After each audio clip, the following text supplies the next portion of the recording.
हर हर महादेव दर्शकों, स्वागत करती हूँ आप सभी का हमारे इस खास प्रोग्राम में। आज बातें होगी देवों के देव महादेव की, कालों के काल महाकाल की।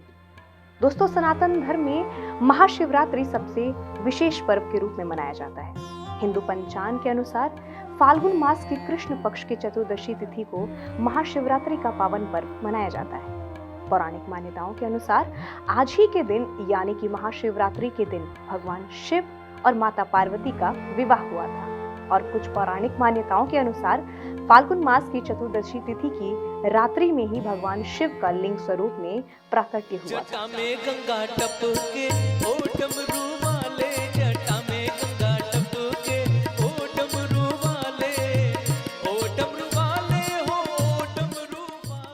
महाशिवरात्रि का वैज्ञानिक और आध्यात्मिक दोनों तरीके से महत्व है। शिवरात्रि का अर्थ है हर महीने का 14वां दिन, जो कि अमावस्या से एक दिन पहले आता है। एक साल में 12 से 13 शिवरात्रियां होती हैं। फाल्गुन के महीने में आने वाली शिवरात्रि महाशिवरात्रि के रूप में जानी जाती है। इस समय ऊर्जा का प्रवाह ऊपर की ओर होता है। इक्विनॉक्स यानी कि विषुव से ठीक पहले के इस समय के दौरान ग्रह का सेंट्रीफ्यूगल फोर्स या अपकेंद्रीय बल एक खास तरीके से काम करता है और ये बल ऊपर की ओर गति करता है। इस बात को अनुभव करते हुए जैसे कि महाशिवरात्रि की रात में ऊर्जा स्वाभाविक रूप से ऊपर की ओर बढ़ती है। रात भर रीढ़ की हड्डी को सीधे रखने से जबरदस्त लाभ होता है, इसलिए महाशिवरात्रि की रात को सोना नहीं चाहिए।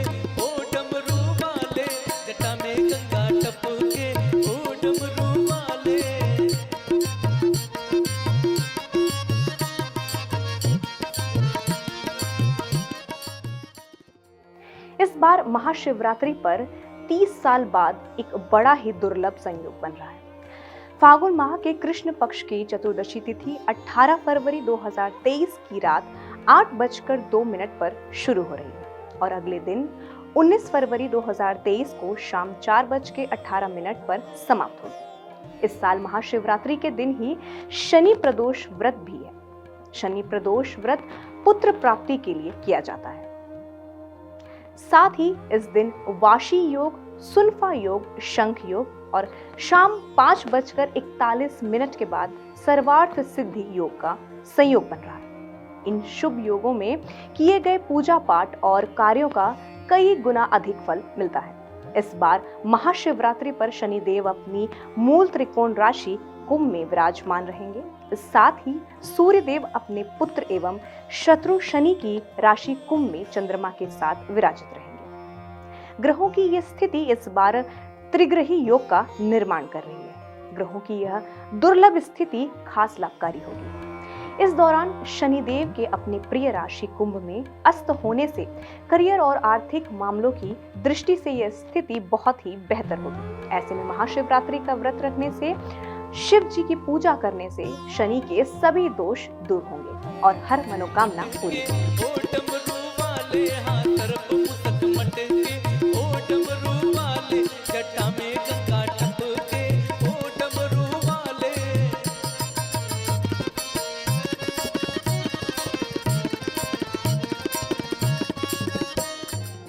दोस्तों, आप सबके मन में ये सवाल उठ रहा होगा कि महाशिवरात्रि के दिन भगवान शिव की पूजा कैसे करें। तो चलिए मैं आपको बताती हूँ। महाशिवरात्रि के दिन भगवान शिव की मूर्ति या शिवलिंग को पंचामृत से स्नान कराकर ओम नमः शिवाय मंत्र से पूजा करनी चाहिए। इसके बाद रात्रि के चारों पहर में शिव जी की पूजा करनी चाहिए और अगले दिन प्रातः काल ब्राह्मणों को दान दक्षिणा देकर व्रत का पारण करना चाहिए।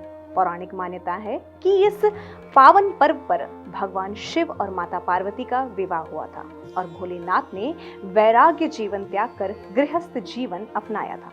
इसके अलावा एक अन्य धार्मिक मान्यताओं के अनुसार इस दिन भगवान शिव दिव्य ज्योतिर्लिंग के रूप में प्रकट हुए थे।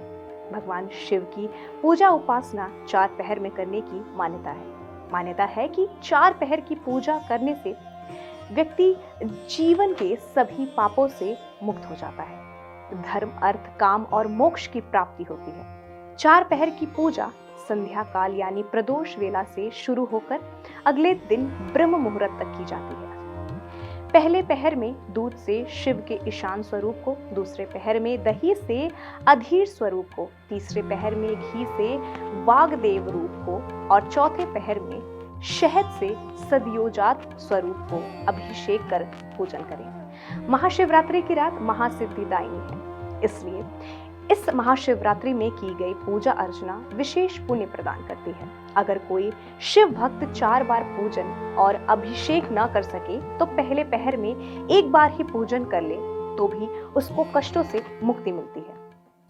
अंग में भभूति सोहे हुए जय जयकार है, रूप है विशाल भोले नंदी पे सवार है, रूप है विशाल भोले नंदी पे सवार है।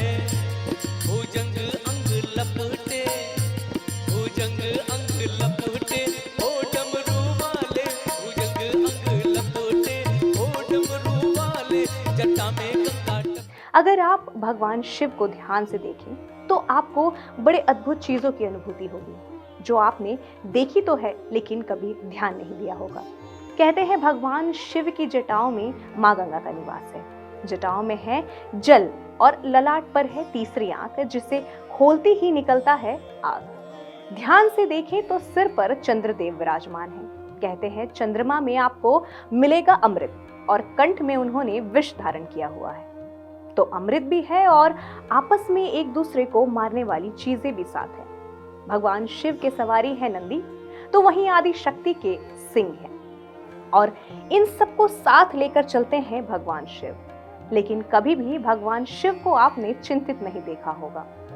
तो जब इतनी सारी चीजें जो एक दूसरे को नष्ट कर सकते हैं, अगर भगवान शिव उन्हें साथ लेकर चल सकते हैं तो हम भी बहुत सारे लोगों को साथ लेकर चल सकते हैं। दर्शकों, हमारी आज की इस कार्यक्रम में बस इतना ही।